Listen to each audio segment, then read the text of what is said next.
بسم اللہ الرحمن الرحیم۔ السلام علیکم۔ اللہ پاک آپ سب کو اپنے حفظ و امان میں رکھے اور آپ کی تمام جائز حاجات کو پورا فرمائے، آمین۔ مسجد حرام میں نہایت محترم، بابرکت اور فضیلت والی چیزوں میں سے ایک چیز حجر اسود ہے، جو کعبۃ اللہ کے ایک کونے میں نصب ہے۔ یہیں سے بیت اللہ کے طواف کی ابتدا ہوتی ہے اور یہیں طواف ختم ہوتا ہے۔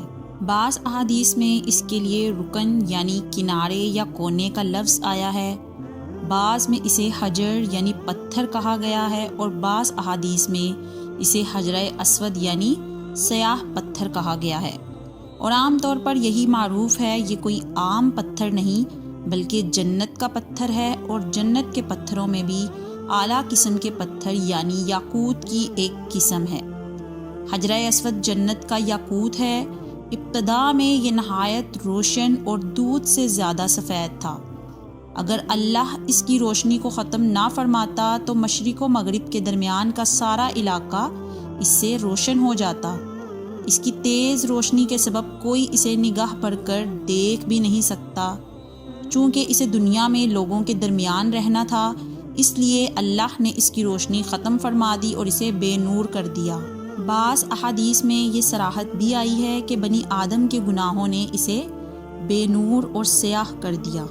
قبل از اسلام خانہ کعبہ کی تعمیر و مرمت کے دوران حجر اسود کی تنصیب کے معاملے پر عرب قبائل کا ایک دوسرے پر تلواریں سونت لینا اور حضرت محمد صلی اللہ علیہ وآلہ وسلم کے حسن تدبیر سے معاملے کا بہترین حل نکل آنا تاریخ میں واقعہ تحکیم کے نام سے جانا جاتا ہے۔ واقعہ کچھ یوں ہے کہ خانہ کعبہ کی دیواروں کی مرمت کا کام کیا گیا تھا، جس میں بیشتر قبائل نے حصہ لیا۔ مرمت کا کام ہو چکا، لیکن جب حجر اسود کو نصب کرنے کا وقت آیا تو قبائل میں اختلاف ہوا۔ ہر ایک اس پتھر کو اپنے ہاتھ سے نصب کرنے کی سعادت حاصل کرنا چاہتا تھا۔ اس مسئلے نے نازک صورتحال اختیار کر لی، اختلافات بڑھے اور ایک بڑی جنگ کے آثار پیدا ہونے لگے تھے کہ یہ تجویز پیش کی گئی کہ جو شخص کل صبح سب سے پہلے حرم میں داخل ہوگا اس کا فیصلہ قبول کر لیا جائے گا۔ دوسرے دن جو شخص سب سے پہلے حرم میں داخل ہوا وہ حضرت محمد صلی اللہ علیہ وآلہ وسلم تھے۔ آپ کو دیکھ کر سب نے پکارا، آمین آ گیا اور ان کا فیصلہ ہمیں قبول ہوگا۔ اس طرح آپ صلی اللہ علیہ وآلہ وسلم کا حکم مقرر کیا گیا۔ آپ صلی اللہ علیہ وآلہ وسلم نے اپنی چادر بچھا کر اپنے دستے مبارک سے اس پر حجر اسود رکھا اور تمام قبائل کے سرداروں کو چادر پکڑنے کا حکم دیا۔ اس طرح تمام قبائل کے سرداروں نے چادر پکڑ کر اس جگہ رکھی جہاں یہ مبارک پتھر نصب کرنا تھا۔ پھر آپ صلی اللہ علیہ وآلہ وسلم نے اپنے دستے مبارک سے اس کو اپنی جگہ پر رکھ دیا۔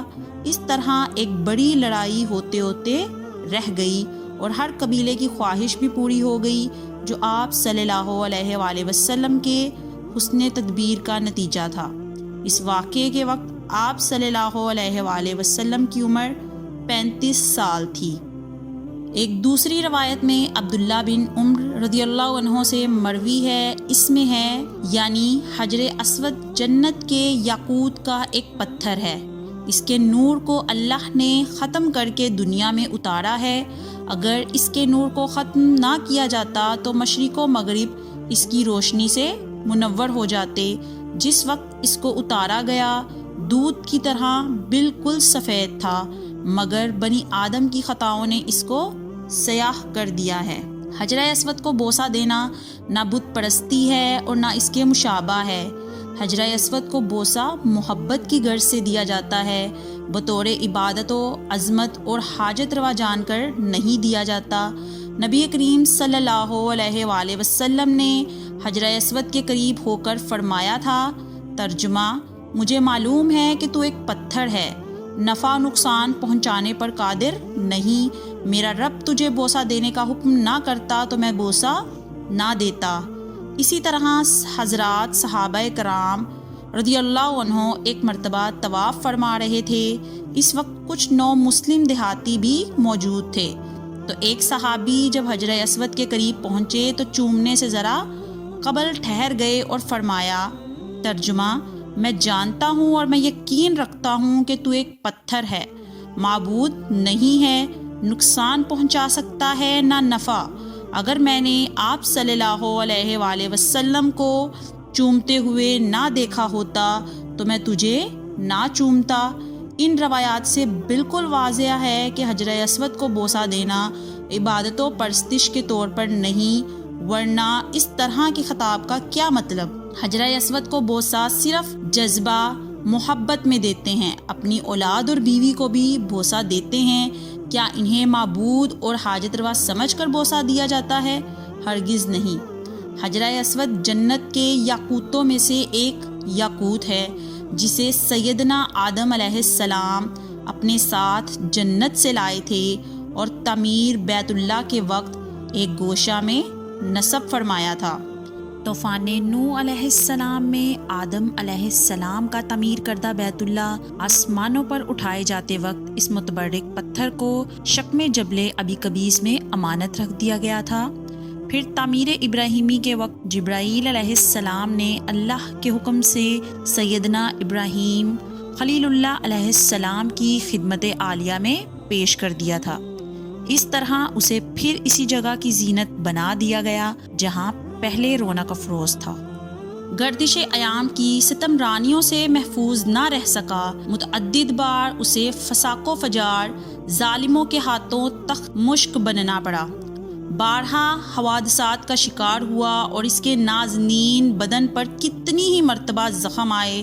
371 ہجری میں جب مکہ مکرمہ کرامتہ کے دستے تصرف میں آیا تو ابو طاہر سلیمان بن حسن نے، جو کرامتہ کا سردار تھا، حرم محترم میں خون کی ہولی کھیلی۔ 8 ذوالحج 371 ہجری کو اس قدر قتل عام کیا کہ حجاج کی لاشوں سے چاہے زمزم بھر گیا۔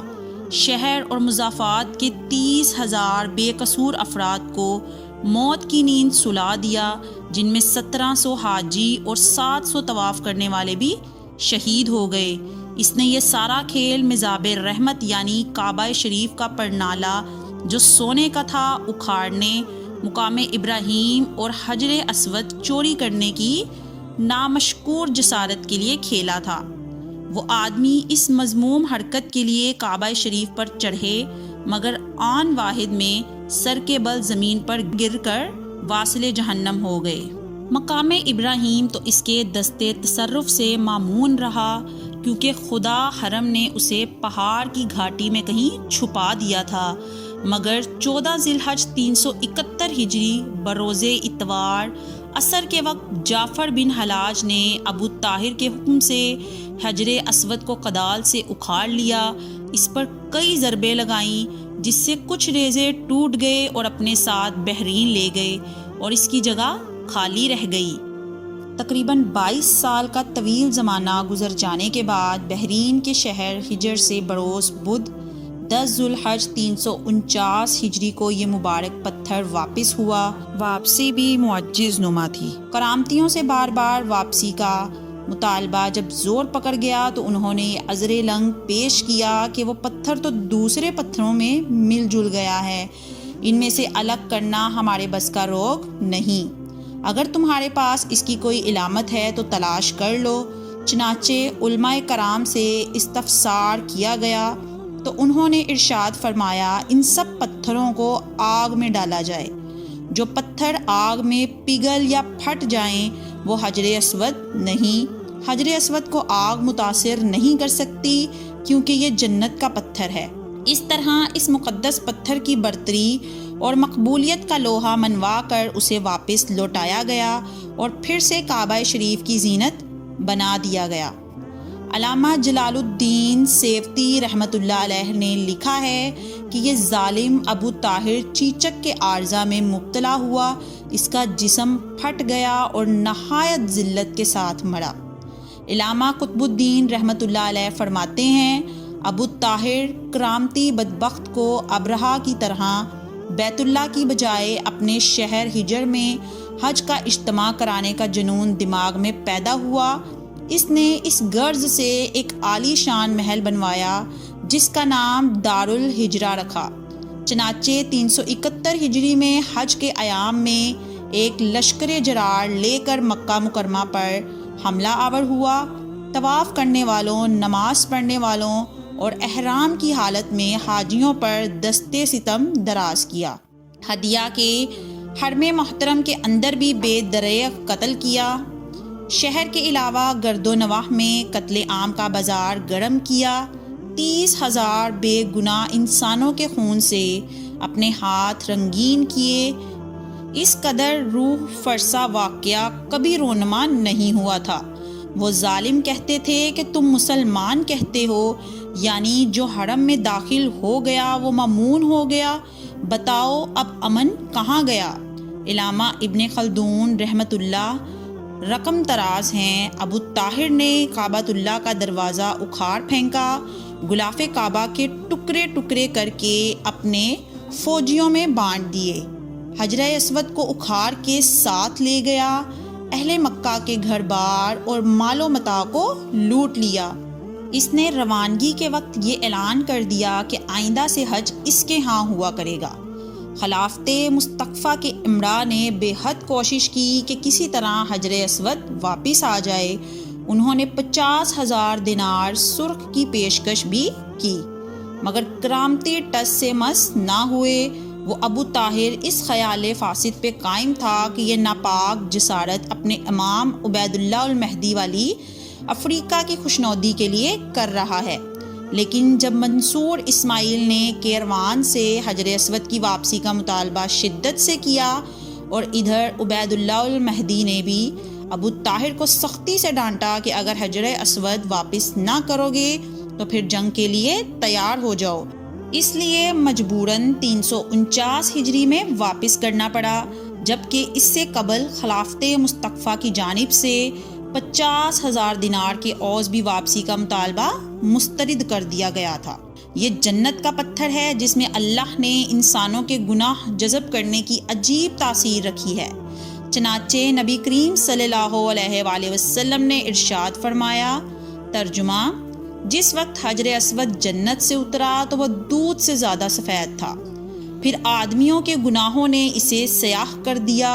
اور ترمذی شریف کی ایک روایت میں ہے کہ حجر اسود اور مقام ابراہیم جنت کے یاقوتوں میں 2 یاقوت ہیں، اگر اللہ ان کی روشنی کو ختم نہ فرماتے تو یہ پوری زمین و آسمان کو روشن کر دیتے۔ نیز یہ بھی مروی ہے کہ حجر اسود قیامت کے دن اپنے بوسہ لینے اور استلام کرنے والوں کے حق میں سفارش کرے گا، اور اس دن اللہ اس کو زبان اور ہونٹ عطا فرمائیں گے۔ نبی کریم صلی اللہ علیہ وآلہ وسلم نے ارشاد فرمایا، ترجمہ: اس حجر اسود کو اپنے عمل خیر کا گواہ بنا لو، کیونکہ قیامت کے دن یہ سفارشی بن کر اللہ کے دربار میں اپنے استلام کرنے والوں کے لیے سفارش کرے گا۔ اس کی 1 زبان اور 2 ہونٹ ہوں گے۔ پیغمبر علیہ السلام سے حجر اسود کا بوسہ دیتے وقت رقت و زاری بھی ثابت ہے۔ نیز آپ صلی اللہ علیہ وآلہ وسلم نے اس کی تقبیل و استلام کو گویا کہ اللہ سے مصافحہ کرنا قرار دیا ہے۔ آپ صلی اللہ علیہ وآلہ وسلم کا ارشاد ہے، ترجمہ: اور جو شخص حجر اسود کو ہاتھ لگائے تو گویا وہ اللہ سے مصافحہ کر رہا ہے۔ استلام کا کمال استحضار کے ساتھ اہتمام کرنا چاہیے۔ بھیڑ کا موقع نہ ہو اور سہولت سے بوسہ لینا ممکن ہو تو قریب جا کر بوسہ لیں، اور اگر بھیڑ زیادہ ہو تو دور ہی سے استلام کر لیں، اس سے بھی بوسہ کے برابر ہی ثواب ملتا ہے۔ امید کرتی ہوں آپ کو ہماری ویڈیو پسند آئی ہوگی۔ اگر آپ کو ہماری ویڈیو پسند آئی ہے اور آپ ایسی مزید معلوماتی ویڈیوز دیکھنا چاہتے ہیں تو چینل کو لائک اور سبسکرائب کرنا مت بھولیے گا۔